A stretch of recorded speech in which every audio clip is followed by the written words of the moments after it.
अनकही सीख। संगीता जी बेटी का फोन सुनकर चिंता में पड़ गई।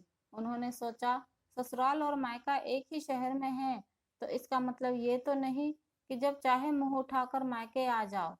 संगीता जी की बेटी वैसे भी सप्ताह में एक दो चक्कर तो मायके का लगा ही लेती थी। सुबह पति के ऑफिस जाने के बाद आ जाती, फिर शाम को खा पी कर ही लौटती। उसकी भाभी कहती तो कुछ नहीं थी, लेकिन उसकी फरमाइशें पूरी करते करते बहुत परेशान हो जाती थी। संगीता जी ने इस बार अपनी बेटी को बिना कुछ कहे सबक सिखाने की सोची। अगले ही दिन उन्होंने अपनी बहू को मायके भेज दिया। बहू को कहा कि कुछ दिनों के लिए अपने मायके घूम आओ। बहू ने कहा, अरे माँ, अभी कुछ दिनों पहले ही तो मैं मायके गई थी, फिर आपकी तबीयत भी ठीक नहीं रह रही है।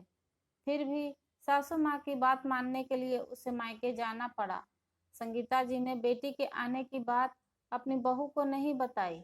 दूसरे दिन बेटी अपना बैग लेकर आ गई। आते ही हमेशा की तरह बोली, माँ, भाभी को बोलो कि मेरे लिए चाय और पकौड़े बना दे, बड़ी भूख लगी है। संगीता जी ने कहा, बेटा, चाय तो तुम्हें खुद ही बनानी होगी, और हाँ, मेरे लिए भी एक कप बना देना। रही पकौड़े की बात, तो वो तुम्हारी मर्जी है, रसोई में सब रखा है, जो चाहे बना लो। बेटी ने कहा, क्यों, भाभी कहाँ है? क्या फिर से अपने मायके जा बैठी हैं? सच माँ, आपने भाभी को बहुत सिर चढ़ा रखा है। आखिर उसे आपकी उम्र का भी तो ख्याल रखना चाहिए। तुम्हारी सास भी तो मेरी उम्र से अधिक की होगी, क्या तुमने कभी उनके बारे में सोचा है?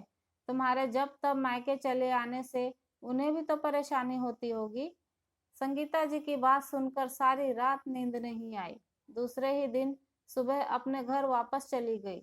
शायद उसको अनकही सीख मिल गई थी। आशा करती हूँ आपको ये वीडियो अच्छी लगी है।